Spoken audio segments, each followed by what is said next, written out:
The Celtics lay an egg against the Bookerless Suns. Then a new segment, how worried should we be? Then laugh at Kyrie, and we'll talk a little trade deadline next on First to the Floor. Who's going to be first to the floor here? And it was Marcus Smart, as he usually is. Brown drives, layup off the glass. That's not the first time we've seen a superstar in green and white sacrifice the body. Garnett knocked away.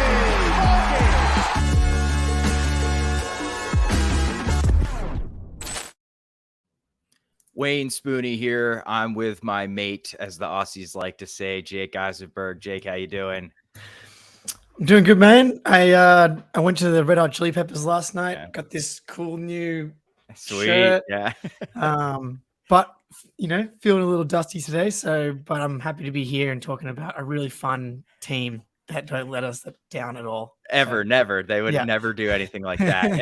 And if you're a new listener, Dusty is Australian for hungover, just to clear that up. So anyway, let's kick it off here, man. The Celtics fall to the Suns 104-96, I believe. 94. 106-94. We're off to a hot start here. Here we go.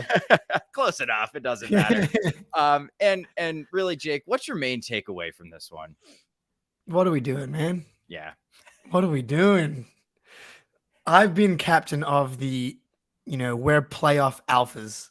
I'm not going to fall into the trap of the regular season beta mindset. These games don't matter.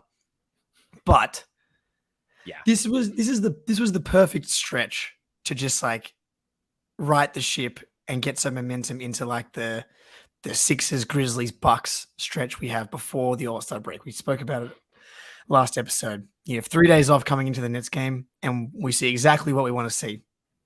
Perfect. We get a depleted Suns team. It should be a team we beat by 20 and get more rest. Why? You can't stop Ish Wainwright and Damian Lee. I mean, those guys are future Hall of Famers. And Dario Saric somehow. I've always liked Dario. Me too, dude. I've tried to get Dario on the Celtics for like 5 years now. So, I think the biggest thing for me, the first half, it just looked like they did not care. They didn't want to. It was too cold out. They didn't want to be there. They didn't want to play basketball. And, the Suns absolutely blitzed them after that weird Jaylen. The start of this game was bizarre with Jaylen getting on a 7-0 run himself. And then I think Ayton came back with a self 10-0 run, and then Jaylen scored again. So it was like Jaylen 10, Ayton 10. And then from that point on, the Suns really took over. And at one point, I think they got it up to 19 in the second quarter. And, the defense wasn't amazing in that first half, but that might have been the worst offensive performance we've seen. I mean, it's one thing. I think like the Pacers game, you look back on that first half, I felt like the process wasn't that bad. They were just missing everything. This game, it was like they weren't even interested in trying to find open shots. I went back and had a look at the first quarter's like shot attempts, and 16 out of the 23 field goal attempts were all jump shots. Ugh. All jump shots. Ugh. Like that's and when they were so hot against the Nets, he was like, maybe that was a bad thing. But because, they came in here and thought they could just shoot their way through a crappy team. But the Nets team, the Nets game, they had a great process. Tatum and Jaylen were getting downhill. They were kicking out to shooters as opposed to like some of the shots we were taking in this first quarter were just peak 2021 Awful. first half of last season, right? Just no passes. Yeah, it was. Or I don't know why I don't know why they can't do it 2 games in a row. Like this is like a macro version of what we saw in the playoffs, Yeah. where they should like the Bucks series should not have gone to 6-7 games. Like we need the fact that we even needed Tatum to save us in game 6 was kind of unacceptable. Like there was no reason that we should have been in that position, and the Heat was even worse. And this is the same thing happening again. Like you need to win these games to give yourself rest and give yourself a better chance to win a title.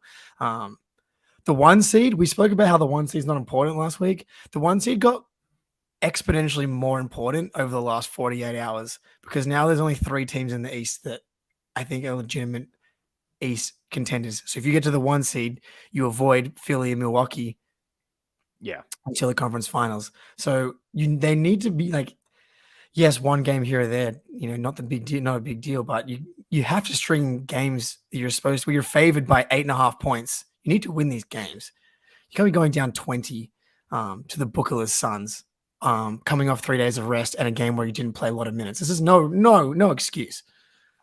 Yeah, this Jaylen had a very bizarre game because I thought he was excellent offensively in the first quarter, but terrible defensively. If you're watching on YouTube, while Jake was talking there at the end, you just saw him get absolutely burned backdoor by Bridges, and he wasn't anywhere near him. It's like he didn't even try to cover a cut that was made right next to him. He had that big steal and dunk, but I mean, he really was responsible for a lot of miscues defensively. And then he had the 6 minutes or so he played in the second quarter might be the worst stretch of basketball I've seen Jaylen Brown play. He was so bad on both ends, man. It was frustrating to watch. He was jacking up the worst pull-up threes. I mean, no passes, pull-up 3, just horrible stuff. He threw a terrible pass to Al when we started to go on a run that Al had to basically like grab. I believe it was Ayton and commit an offensive foul. So it wasn't a pick 6 going the other way. I mean, it was just like a comedy of errors in the second quarter from Jaylen. And then in the third quarter, he was great again. So it's just like the man is a roller coaster at times. It was a true Jaylen roller coaster game because it was really bad at points. But then you zoom out, it's like, 27, 8, 4, 3 steals. Like it was electric when he was getting them back in the game. But he finished the game at -5, and that kind of matches what you were watching. Like the impact on both ends just wasn't there consistently through the game. Yeah, I think people are a little hard on his defense. Not tonight. I mean, I think when he turned them over, obviously that's great. But otherwise, I thought he gave up a lot of easy baskets to the Suns. And this is something we'll probably talk about a little bit more, but these holes that they've just dig themselves in, man, in the first half when it's like did Tatum drive in the first 16 minutes of this game? Once he hit that first 3, he started driving. He had like one really nice little dish to Derek. Actually, here it is right there. Dish to Derek White, who laid it off. Yes. He had another. You're down 19, and it's like, okay, now we're going to start playing offense. Like, I don't care what NBA team you're playing. You get like coming back from 20 down is a real issue. Very difficult. Yeah.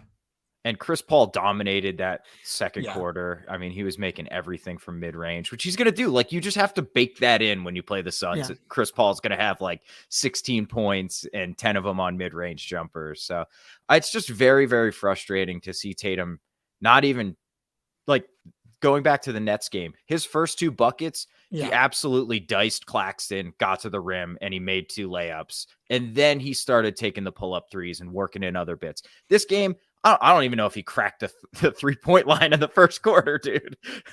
He had no interest. Absolutely no interest. No. Which is such a bummer because he was so aggressive to start the game and set the tone early. Because I find when Tatum comes out getting downhill early, it just opens everything up. because he already has so much gravity. And when he puts a focus on actually getting to the rim, which he can always do, even if he's not getting clean looks, Yep. drive, the key to everything is the drive and kick game, right? Like, and when they're not getting to that, it looks gross. Yeah, they were missing shots that they could pretend they often can make. Like it was another disgusting shooting performance. Yeah. But also the quality of the shots are just not the same as what they were getting in the Nets game. The Nets game was, a mix of excellent shot quality and just absurd crazy making. Yeah. But they start the game the right way on both ends, and I find that's when Tatum has his best games. It's like he's so locked in on both ends. He's just kind of letting each part of the game feed the other parts of the game. That whether defense leading to offense, getting downhill kick, relocating, getting a catch and shoot, as opposed to just some of this ISO stuff. Yeah, and credit to the Suns because I thought they did a really good job. And I'm about to speak ill of the beloved Derek White. I know, Jake. I'm sorry, but they did a really good job of punishing switches and not like Chris Paul taking Al Horford to the rim. They were posting up Ayton early, and then in that second quarter and the third quarter, we got Jaka clocked, dude. Like Jaka was balling. And then, or they'd work it inside and then kick it out for Damian Lee, who was a plus 30 in this game. Come on. And Ish Wainwright, who is a player I learned existed last night, making threes. Sorry, Dario Saric making threes. So yeah, sorry, go ahead. No, I really enjoy. Honestly, maybe one of the highlights of the game was how excited Mike Gorman was about Ish Wainwright. Like he couldn't wait. He's like, I really hope this guy gets to the free throw line. He's like, no, actually, I'm just going to tell the story anyway. And he's telling us how he's football player, a couple of touchdowns. And like I watched a bit of Suns this year, and I've been like, this is he's got a distinct kind of body profile. Dude, he's a beast. He kind of looks like Grant in a way. Because and he played really well. Like he was 3 for 11 from the field, but he hit 3 of his 8 threes, all of which felt like huge shots. And he bothered Tatum. Tatum had no interest on driving against him. Zero interest in even trying. Once he did it a little later, but it was was like case of too little, too late. And but credit to Wainwright, he wasn't like giving up easy lanes to the basket because like that's a wide guy. When people are already crowding in on Tatum, this wasn't a lot of room, so it was going to take an actual effort to get in there, which they didn't have. And Jaka Clock, man, I love nothing more than seeing the big dog ball out, but like he eats on effort. Like he's not a big athlete. Dimensions, exactly right. Jock, not exactly a dimension guy. Just a solid guy. And when you're someone like Peyton Pritchard, when he comes in, the other team's like kind of not ready for that kind of energy, he'll take advantage on the boards, little post ups. And that was an example of where the Celtics just weren't ready to match the energy and the intensity of the bench. The bench of the Suns were ready to play. And speaking of benches, because that's where I was going to go next, we have to talk about Brogdon and Grant Williams. Brogdon's line doesn't look horrid. He's 5 of 12, 12 points, 4 boards, only 1 assist, which is just not good enough, frankly, when you're shouldering as big of a load offensively as he's supposed to when he's on the court. And then he was a game low minus 28. Yeah. And Grant, there's a lot of talk about Grant. We're going to talk about him sort of more globally in the big picture a little later on. But this particular game, run me through why you think Brogdon and Grant were combined minus 53. I don't know what they were doing out there, dude. I don't know what they were doing out there. Grant's in his head. Grant's question having confidence issues. I think this was just one of those bad Brogdon games where we had 2 at least of those layups that he did not need to take that turned into fast break opportunities. Didn't make any threes. The offense when him and Jaylen are the lead guys is bad. So bad. No, everybody knows that they're just kind of like bury their head down. And you get hands on their dribbles. It's just not good. So between those two guys, and you really need like them to kind of step up and be more consistent from your bench. And lately, Brogdon's been really good lately. Yesterday was just not a good Brogdon game. It just feels like it's exacerbated sometimes. Like it can go from like it's a standard bad Brogdon game, but this just got out of hand quickly because they couldn't score, and his defense continues to kind of be not as good as we were hoping. Yeah, that's fair. Yeah, that's probably gentle. And Grant defensively as well. He's getting burned. He's getting beat off the dribble a lot.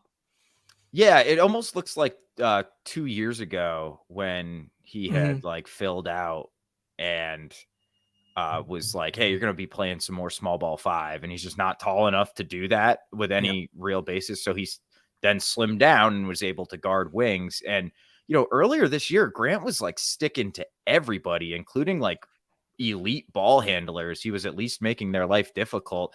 And he's just not been that guy recently. And it's a shame. He did just pop his shoulder back into place like a week ago on the court. So I wonder if he's dealing with some pain, but he's not been great. But on Brogdon really quick. So against the Nets, I believe Tatum played the entire first quarter and Jaylen subbed out and Brogdon came in and we absolutely dominated the Nets. And then for some reason in this game, we went away from that, took Tatum out early, brought Brogdon on. Actually, we brought Brogdon on, I think, for Rob. And then... Yes, Rob came out early. Yeah, and then Grant came on for Tatum like a minute later. So it was the Jaylen, Brogdon, no Tatum minutes again. And those have been very, very bad. Even in games where Brogdon's played well, they've been very, very bad. So I wonder why he was like, oh, that worked. Let's not do it again. I don't know. I don't understand because they have eyes. Yeah. They have the data. Like, I have to think that there's like a broader plan. Are they trying to get them to play better because they like that the way that in theory those rotations work? Yeah. Like, is that why they're trying to stick with this pairing? Because it was very, very clear. I mean, I can pull up the Tatum on-off stuff in general here. I think it's almost more of a Tatum thing than a Jaylen and a Brogdon thing. But yeah, they need to start just at least seeing if let's just try it for a few games in a row and see if we can, create some different rhythms. Yeah, the frustrating part is Jaylen and Derek White without Tatum is actually pretty good. So that does seem like a kind of obvious, fix there. But yeah, Z Gamer, I think, is alluding to it in the chat. It's like in the playoffs, we're going to have only 8 guys play, right? So like Brogdon and Brown are going to be out there when Tatum is sitting. So they need to figure it out. And maybe the answer is Rob's not been playing enough minutes, but maybe you play Rob with them and make him that hub, the dribble handoff, please, Lord, high post, like cutters, backdoor cuts, stuff like that, because it is so bogged down when Tatum's not out there with Brogdon and Brown. It is night and day, honestly. Like even the Nets game, when the Nets like didn't have a comeback at all, but there was that little slide in the second quarter. Tatum got off the court and he comes straight back in, and it's instant. It's right instant. Back to 30. Right back. Yeah, it's not an uncommon thing though, right? Like the Warriors, Steph's always had some of the best on-off numbers in the league. Jokic as well. Like, yeah. So this is just a thing that happens when the best players sit. Like I think I was looking at something like even in LeBron Heatles era, like when LeBron was off, the Heat weren't that good. Yeah. So like it does happen. We just can't be this bad. I think exactly. I'll pull up Keith Smith's tweet here. Some Jason on-off numbers. Offensive rating with Tatum on 120.8, best in the NBA. When Tatum is off, offensive rating is 110.3, which is 28th in the NBA. And then Boston plus 9.5 with Tatum on, and negative 3.7 with Tatum off. It's too much. Exactly. It can't be that stark. They have the talent, like they have the pieces to make something work here.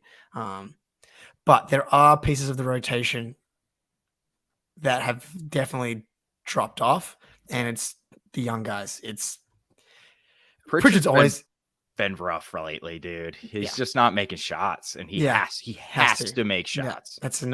Yeah, that's a deal breaker. If he's not knocking down shots, like honestly, I was surprised at how much of an impact he was making without making shots. But it's like that's gonna run dry eventually. Houses. Sorry. I was just saying. Houses gone. He's just not part of the rotation anymore. Yeah. Bring up Davison, see what he's got, dude. I mean, it can't hurt, right? At least he's a spark plug. But yeah, I mean, Pritchard, I love that he gives 100% effort, hounds ball handlers, hits the glass when he can. But, there's only so much a 6'1" guard can do to impact the game if he's not making shots. And he's not a playmaker. I mean, once in a while, he'll have a nice drop off pass to the dunker spot or something, but that's not his game. No. So he's got to make threes. Yeah. And he's 1 of 2 last night, but that's not enough volume to matter. He needs to be, he just shoot 5 threes in 12 minutes and make 2 of them. Fire away, dude. Yeah. That's what you're in there for.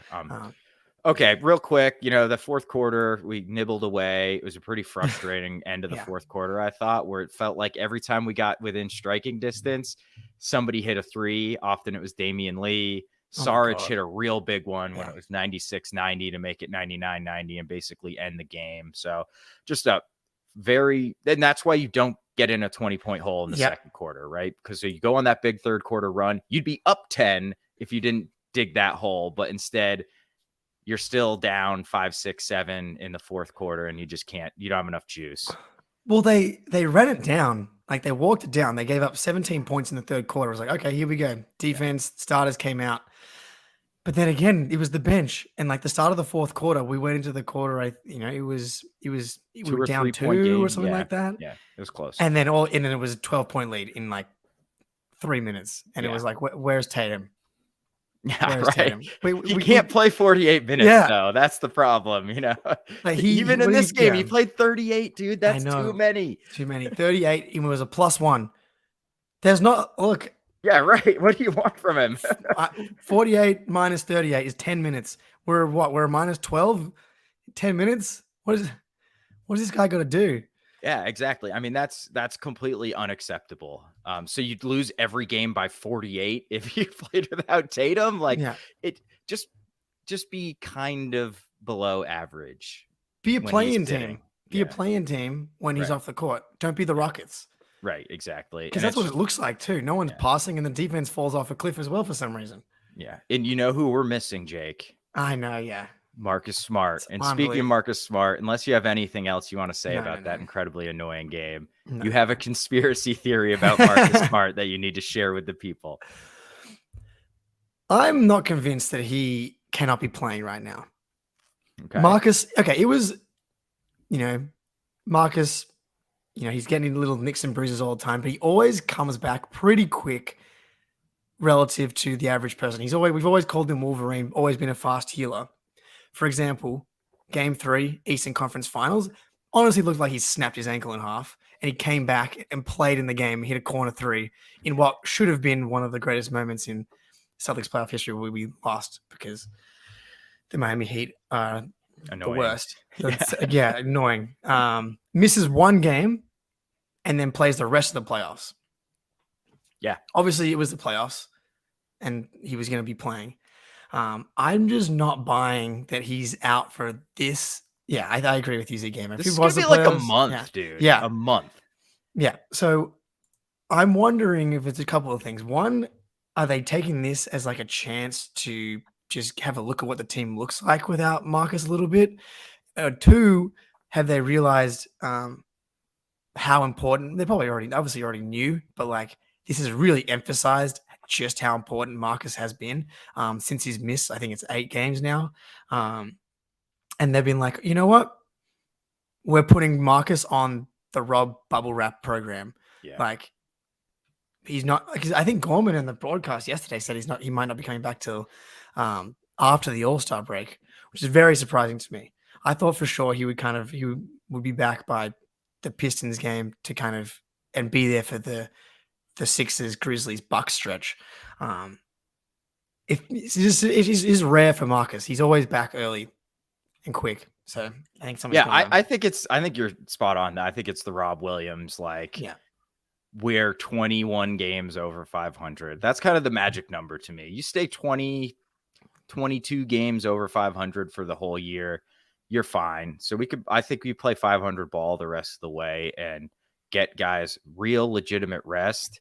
And I think that's what they're doing with Marcus here. And yeah, I agreed. Like, can't hurt to showcase Pritchard a little bit, with the trade deadline coming up, and see how Brogdon does with a bigger load, offensive load. And, he's mostly stepped up to that other than last night. So, I think there's something screwy going on. And he said as much that if it was the playoffs, he'd play. So, yeah. Anyway. So, I really hope he's back for the Sixers game and on into the All-Star break, just because it would be nice to see this team, because it's a really good opportunity. We have 3 big teams coming up.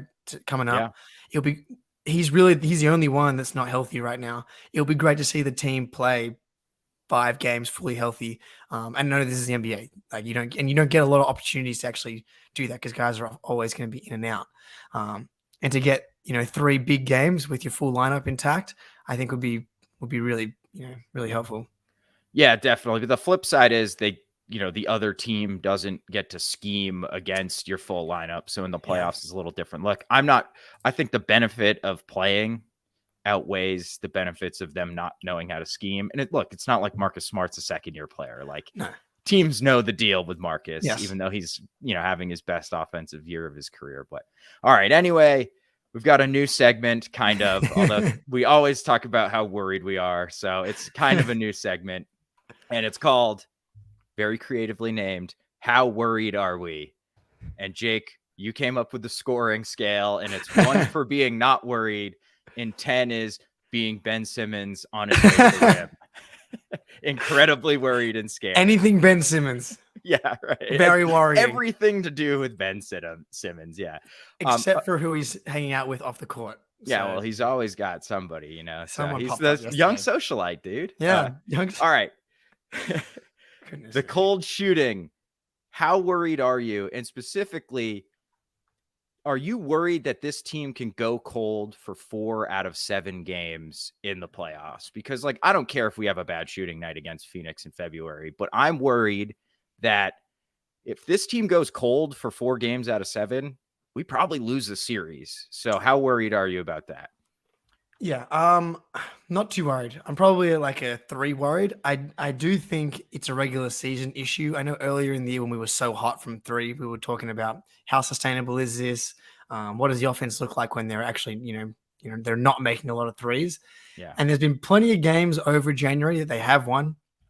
Again, it feels like it's really bad right now, but they've actually won a lot of games in January. Yeah. When it matters, like the Nets game, they play the right way. And I honestly think a lot of the cold shooting nights, especially last night, the types of shots and the way they're getting the shots lead to poor shooting nights. And I think when you get to the playoffs, they're generating rim looks. Like there's pedal to the metal. They're not trying to shoot their way through a random night at the Knicks. So I'm not too worried about the cold shooting, just because I've seen all of these guys make big shots in the playoffs for years now. Yeah. So yeah, the cold shooting, we experienced it last year for half the season as well. Like, it's kind of wild. Like, as a fan, it feels like a month-long shooting slump is an eternity, but it happens to every team, maybe 2 times a year, and you just have to kind of ride it out. Yeah, even the Warriors have their months where they're not absolutely lights out from 3. So 1 to 10, 1 to Ben Simmons. Where are you at? I'm a 3 for the shooting, but it's a 3. I guess I'm gonna go 5 because 5. Okay. I don't think it's likely, but I can see it if we lose in the second round of the playoffs or the conference finals. It will be because the shots aren't falling and we're not playing the right way. So little worried, not super crazy worried, but a little worried. All right. That's more worried than I would have expected. Okay. Yeah, man. Like, dude, I think people are rattled. I'm more rattled. I'm more rattled than I would have thought today. It's like the weight of the weight of great expectations, man. Like, it's Well, we know how good they can play. exactly. It's so obvious. It's like how many? Yeah, like the only way I'm happy is if they blow out the other team. You know what I mean? Or because like they if should be. yeah, exactly. It's not. So it's Come just on. frustrating. Yeah. Anyway, sorry. So Well, that dovetails perfectly to the next one. right. So how worried are we? The lack of effort, sleepy games like this Suns game, OKC game that you doesn't exist for you, but for some of us it did happen. The Pacers, the first half of that Pacers game wasn't super high effort. It wasn't that bad though. Not 2 like out of 3 of the night. Magic games. Yeah, the Magic games. Yeah. So how worried are you about the lack of effort? See, I'm very low on this one, just because when it is a big game, they get up Yeah. without fail. It'll be interesting to see if they get up for the Pistons game because they usually, because 2 days off. Probably not. Yeah, right. Exactly. Probably They not. play us tough. Yeah, they always play us tough.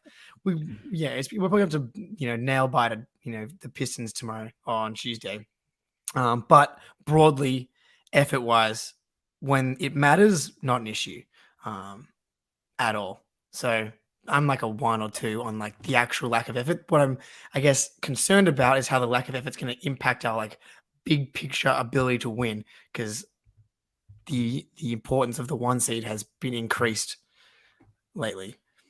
Yeah, and there's also, I think, the argument that if you actually take care of business in the first 3 quarters against some of these bad teams, Tatum and Brown can sit in the 4th quarter like they did against the Nets game. I think Tatum played 29 minutes. Brown was at 32, and it's because we blew the doors off them. Like if you come out, lay the smack down, then you can play a bunch in the first 3 quarters and still only play 28, 29, 30 minutes. So I think it feeds into that too. So I'm with you though. Like in the playoffs, I know these dudes are going to bring it. Tatum and Brown to bring it in the playoffs, and Smart too for their entire careers. I know Rob is probably the one guy whose effort is always 100%, or maybe Pritchard too, but he's far less impactful. So yeah, I'm a 2 for the lack of effort. Not worried about it. Yeah, and I think with the effort thing, we can only go back to Marcus so many times, but he sparks nights when that's an issue. Like Derek White can do it a bit here and there, Rob here and there, but I mean, this is why Marcus is the loved and trusted human that he is, because he's pulled those out of like some of the worst moments ever. Like any like how many times when it's like, oh, here we go, and then Marcus dives on the floor, saves a board, takes a charge all in like 2 minutes. It's just like, okay, we're does back. That like fast clap he does, and it's like, all right, we're getting juiced up now. The garden starts going crazy. He's the best. All right, the last one. How worried are we? And this guy, there's been a lot of talk on our various social medias, Twitter, Reddit, Slack channels with the trade deadline coming up. I've heard his name uttered a lot about upgrading his spot, trading him before you have to pay him. How worried are you about Grant Williams? Yeah, this is high. That's a tough one. This is high. We're not out of Ben Simmons. We're not out of full Ben Simmons. No way. Like Grant's still shooting 41% from 3 on the year. Ben Simmons, not in his wildest dreams could he hasn't shot 41 like threes in his career. Yeah. Could not dream of shooting 41% from 3. But it's been kind of a disaster lately. So in the next Nets game, where pretty much we were up by 40 from literally the first quarter, Grant happened to just manage to be a +6 when the rest of the team was like all +20 and above. We covered the -24 against the Suns, disaster. Team low -18 in the overtime loss against the Knicks. And there's just these games that are popping up where it's like 4 points, 0 assists, 3 rebounds, a couple of fouls. Yeah, and like not good enough. Yeah, and it was the play yesterday. They had a breakdown in the defense, and Ayton ended up getting a lob from I think it was Mikal Bridges, and not only did Grant give up the play, but then he fouled him and had in a spot where there was no chance of him actually blocking that shot, and then just giving up an extra free throw. It's mental on both ends. It feels like at this point, he has no idea when he's supposed to shoot and close and and drive closeouts right now. That's the biggest thing because that's the game. The release probably isn't quite quick enough. That's probably one of the big issues. But again, I think we've spoken about this. Like he doesn't get blocked. Just shoot it. Who Just cares shoot if it. you get blocked? Just shoot it. Let's see if you're actually going to get blocked. Right. Let's find out. Yeah. No, So, agreed. Yeah. What number are you at then? Oh boy. Yeah, I'm like 9. Wow. I'm way up there. He's I'm almost I'm full Simbo. So maybe he's like even Markel Fultz is probably 9. So Grant hasn't forgotten how to shoot. Maybe an 8. But what I'm concerned with, players go through slumps, no question. Yeah. What concerns me though is that we've seen Grant be elite in the playoffs once. He's a young player still. If like this is like a confidence issue going, like we don't have a track record of Grant proving that he can pull out of tailspins. Jack, I know, Gilbert, if you're listening, this hurts me. But... You're not. Please, and I hope you're not. But it hasn't been great. And okay, I am way lower than you. Okay. So hear me out. Okay.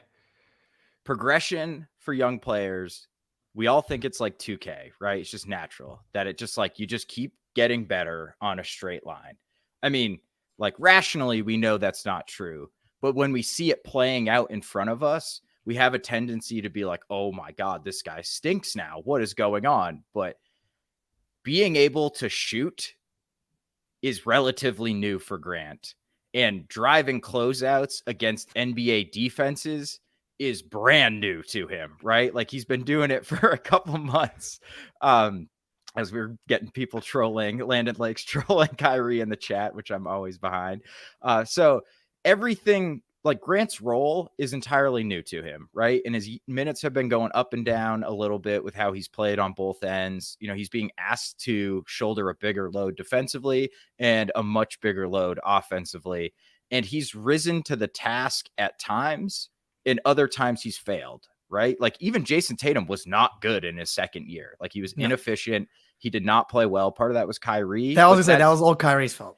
But that's role, right? I mean, he had to adjust to a new role and he struggled. Like, I think that's what we're seeing with Grant is that he's going through some growing pains right now where he's trying to expand his game, explore the studio space a little bit, especially when he's driving, and getting that shot drive balance down is really difficult, especially when you're a guy. It's not like Grant's dribbling the ball up the court. We've seen him try recently a few times and it's a disaster. So I'm at like a 5 or 6 for Grant because I think still kind of high though. Yeah, sure.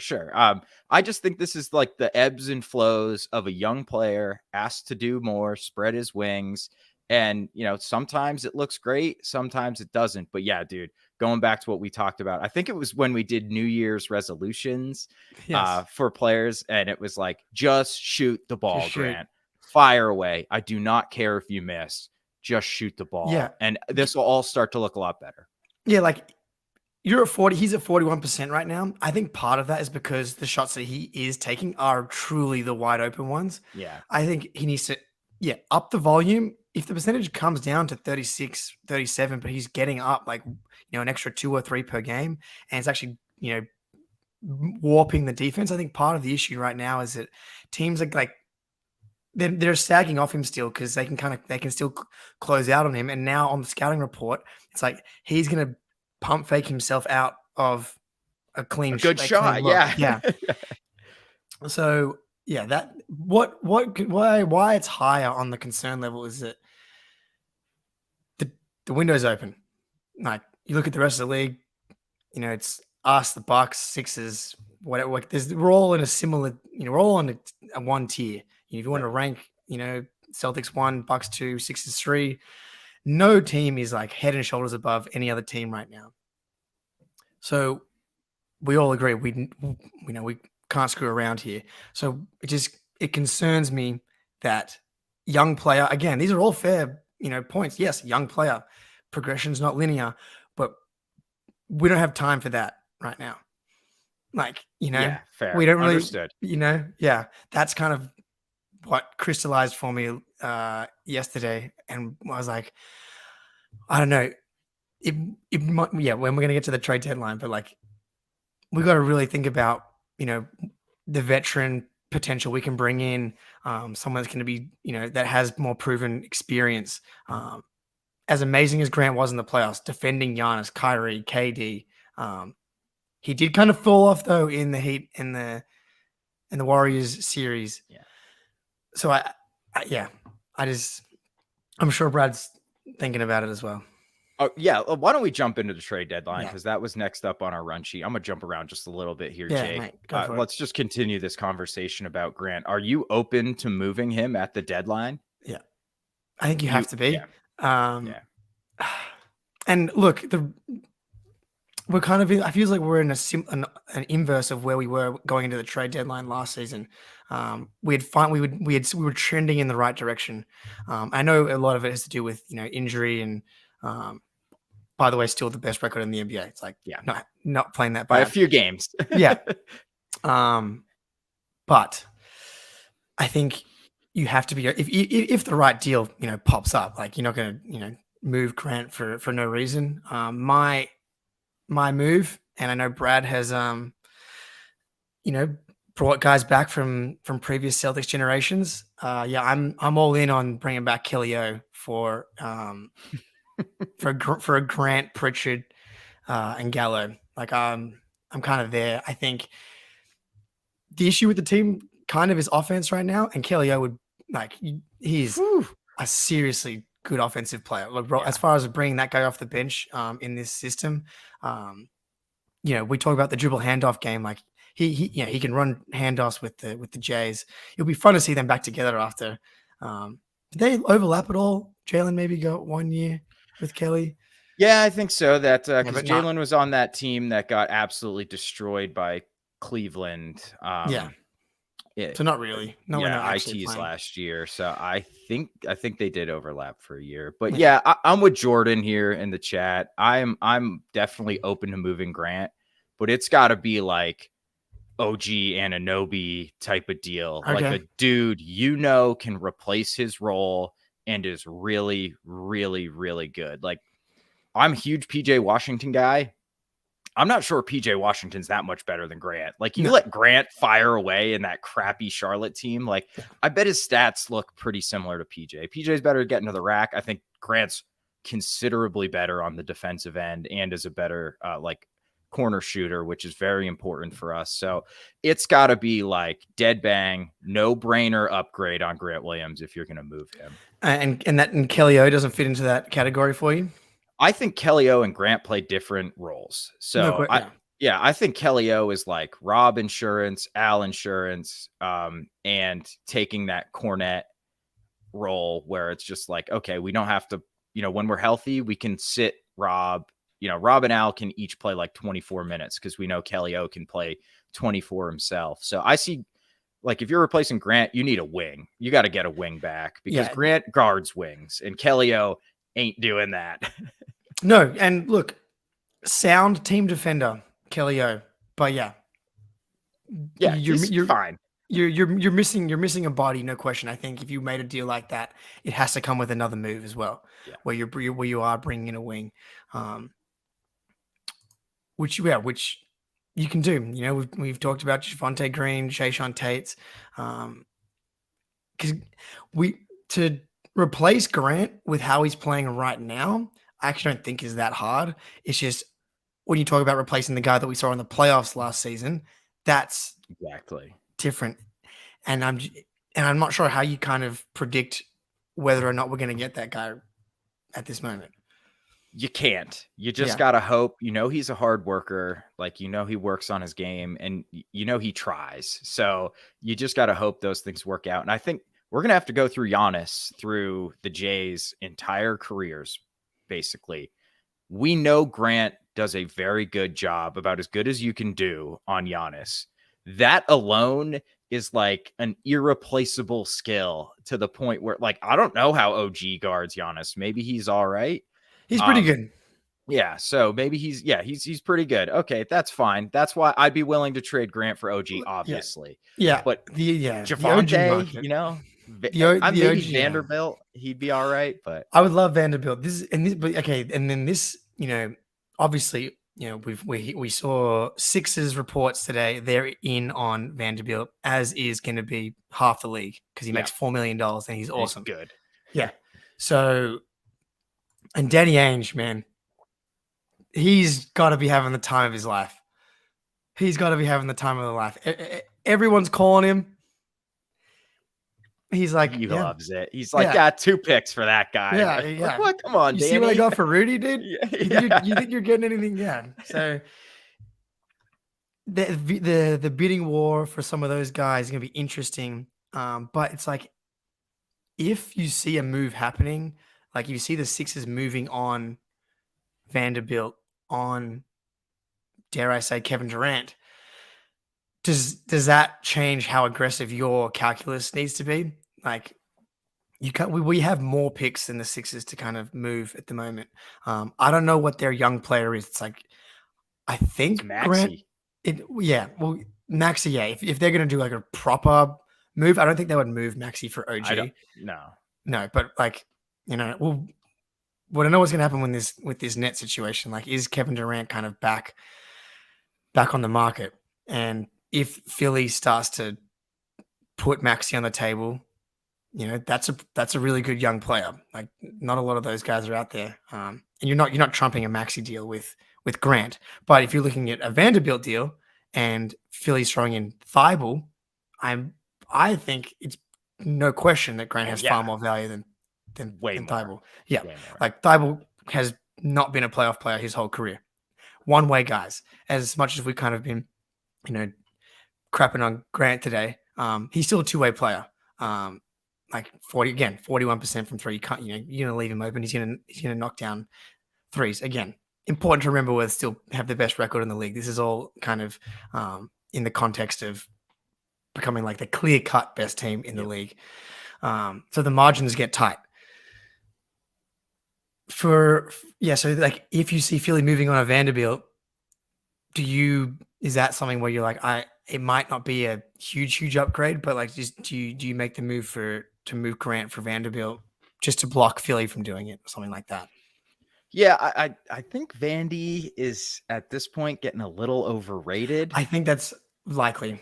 You do not have to guard him in the playoffs. Like, he's kind of offensively, he's got more juice than Thibault, but will get guarded like the Thibaults and the PJ Tuckers, and that is really harmful in the playoffs. Like, he can pass the ball a little bit, he can go on the short roll, but we're gonna have Rob doing that, and Al is the pick and pop master. So, like, I don't know where Vanderbilt's role is, other than like, he's a clear replacement for Rob if he's hurt, and he's incredible. Like, we could probably, if Rob goes out for the playoffs and we have Vandy, it's like, all right, we're fine. But if we're fully healthy, I'm not sure Vandy is a really great fit, even though he's an incredibly good defensive player, because he just, I think he can grind your offense to a halt in the playoffs. And, he played well in the playoffs last year in that Memphis series and stuff, but I don't know. He's a good player, but the way people are talking about him, you'd think he's like OG, dude. And he is Danny Ainge, man. I know. He's got me. Dude. He's got me wrapped around his finger. He's a master. So, Jake, real quick before we move on to, because we are going to talk about the Nets next, and this will be the fun part of the podcast. If you had to predict what move the C's make at the deadline, is it going to be a small move like the buyout big man, buyout wing, sort of that medium Jayshawn Tate, Javante level, the like medium but really awesome PJ, Kelly, Vanderbilt level, or are we going home run, OG, every pick, whatever you want on the table? Man, the more I've gone both ends of the spectrum every day, it feels like, on OG. I'm like, are we really going to give up 2 first-round picks for a guy that, not going to sniff an all-star game in his career? But the idea of having OG in a lineup with Marcus, Jaylen, Jason, and Rob, and being the best defensive team maybe ever, would just be amazing. I think it's going to be, I don't know. I think Brad might make a swing here. I'm thinking like we'll do some buyout stuff, and there's going to be a Derek White, Kelly Olynyk sized move. I think I would expect some action from Brad. I think from what we've seen in January, I guess it depends on how much Brad's just like, Marcus is injured. I know how important he is. When he's out there, this team looks completely different, which is true. That being said, we want Make to a prediction. Do it. You're going medium deal. Yeah, then. give me a medium deal. Give me a couple of mediums. Yeah. I'm calling my shot. I've been calling it since summer. Forsberg called us out on another podcast because we always talk about him. We're trading for PJ Washington. I can, yeah. Book it. It's happening. We have to be, I'm speaking it into existence. Yes, great point from Ben. We will be live streaming the trade deadline, 3 p.m. Eastern time, I believe, and which will be 6 a.m. Sydney time. But me and Ben, for you guys, we're up, ready to roll. I will probably bounce in and out here and there. Perfect. Because I will be working, but that's all right. Yes. I'll try and hop in when I can. If there's a big Celtics trade, I will be there. I'll put a meeting on my calendar or something. Yeah. Okay. So Kyrie Irving listed as out tonight versus the Wizards. And as us Celtics fan joke, due to being on a higher plane of consciousness than the rest of the NBA, the biggest news in NBA circles is that Kyrie Irving, after getting crushed by the Celtics for the 10th time in a row, this time by 40, the Nets implode and he asks for a trade. And Jake, how good does it feel? This is why I don't understand why people are booing Kyrie. He only provides us with good things now. Since he's moved to the Nets, it's drama, it's easy wins. It's fantastic. We should be cheering his existence. I know. Just due to how much joy he brings me. This article or headline from New York Sports, if you're watching the YouTube, we've got the screenshot here. Kyrie's to-do list while in Brooklyn. Pocket more than 100 million, miss 134 games, refuse the COVID vax, promote anti-Semitic movie, win 1 playoff series, demand a trade. We tried to warn you. Yeah, we did.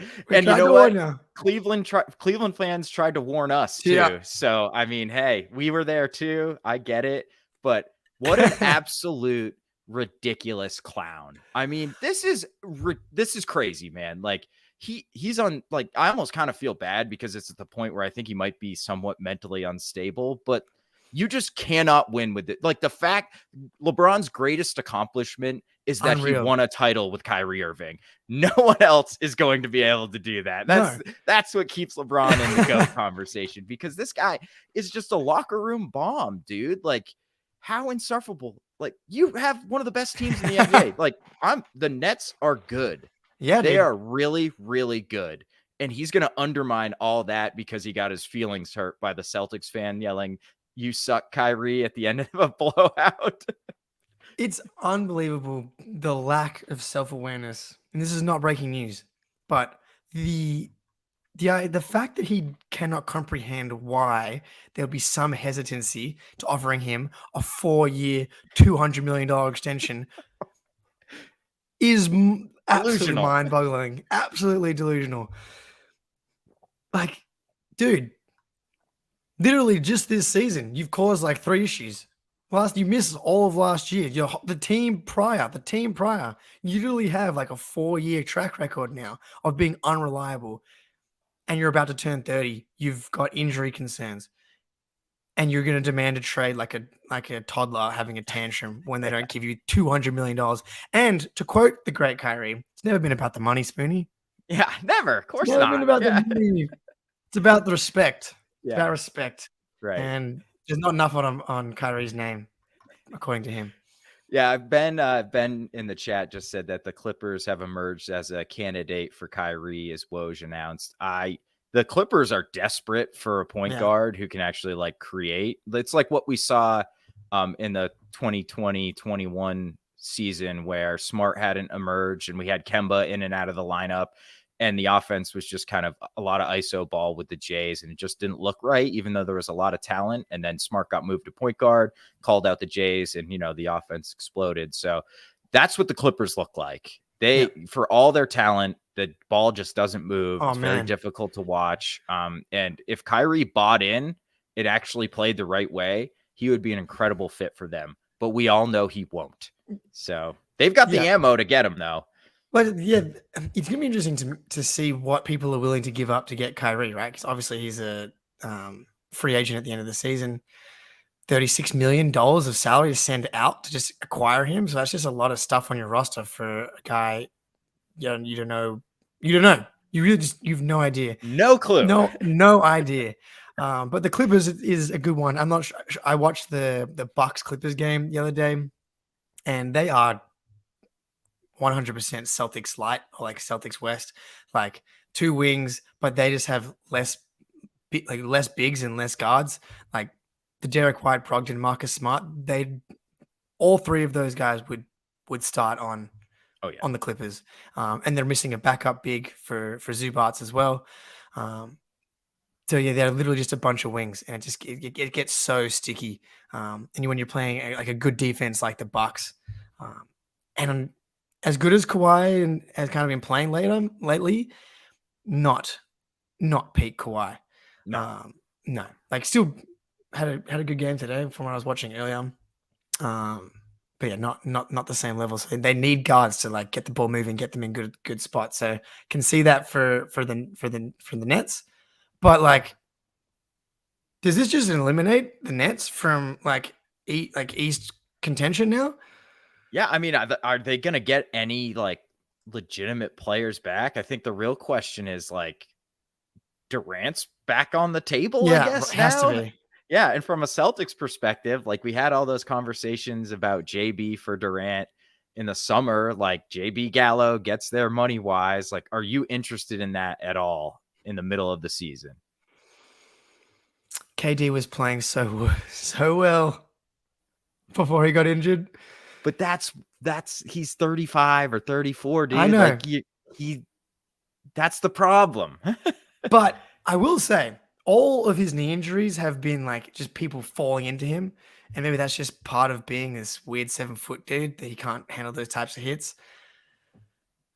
Man, he was like, him and Jokic were clear-cut 1-2 MVP when Durant went down. He was on just a completely different level, like 56% from the field, 30 points per game. The defense, while Jalen's defense, I actually think, has gotten a little underrated and overblown with some of like the off-ball stuff that he misses. Durant's a better defender, but I don't know. I couldn't make that decision. I think the Lords, I'm not in that position to have to decide something like that. But I have to think the rest of the league's calling about it. Oh yeah, absolutely. The second that came through the ticker, I bet you 10 teams were on the phone like, hey, Durant, and they're like, we're trading Kyrie, but not Kevin. So I know. Yeah, that's what's so funny. It's like no one gives two craps about Kyrie getting moved. It's like, does this mean that KD's on the table again? Yeah, exactly. That's the real needle mover here. I didn't want to do it over the summer. I still don't want to do it. I think our window is really wide open for 5-6 years here. I wouldn't want to undercut that and make it like 2 years, especially given Durant's injuries. As Jordan said, they pile up, man, and he is old and he makes $50 million. So I just think it's way too risky, even though it definitely makes us a better team. And Landon Lakes asks, any chance Nets don't trade him?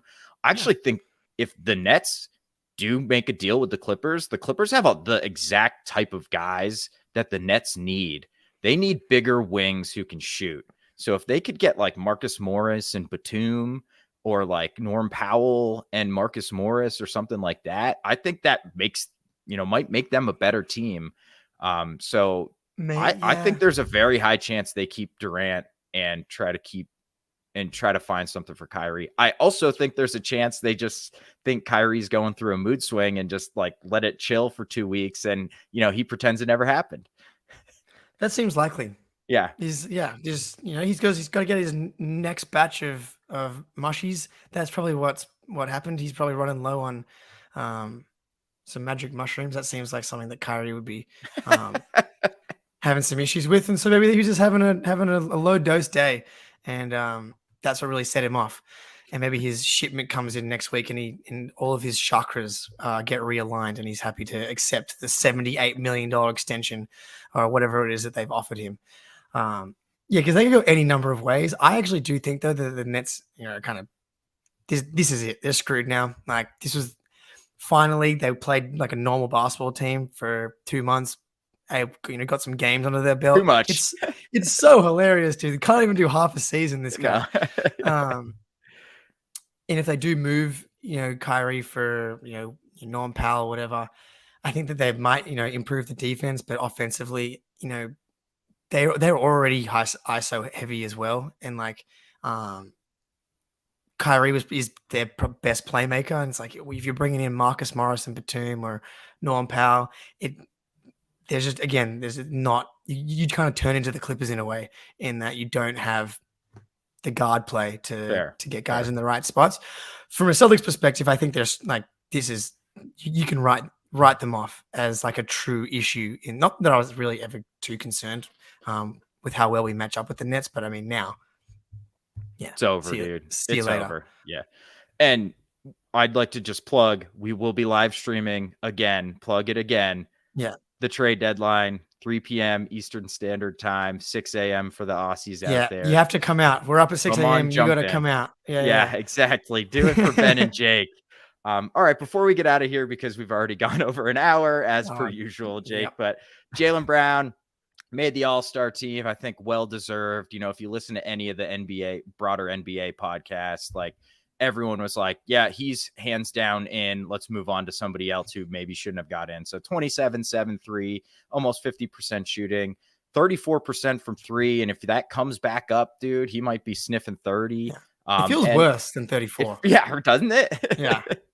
And 78% from the line, which is acceptable, not great, which but is acceptable. Our life with Jaylen Brown at the line. Yeah. Shout out JB. Shout out JB. Yeah, look, man. You're so in the weeds when you're doing like just Celtics content, and like you're following that team so closely, and you're in the Twitter cycle of you're living and dying by the JB roller coaster on a quarter to quarter basis. But like you zoom out on JB and how good he's been this year, like he's top 15 in the NBA in scoring on legit efficiency, tough shot maker. As much as people want to talk about how he's maybe not as good as a defender as he should be, he's become an underrated defender, I think. On ball, you look at the Warriors game, especially in the second half when JB locks in off ball, can still be really good. And you listen to all the national podcasts, and it's like kind of a no-brainer for everybody. Yep. But you go on to Celtics Twitter, and you think that he's Norm Powell. It's right. Yeah.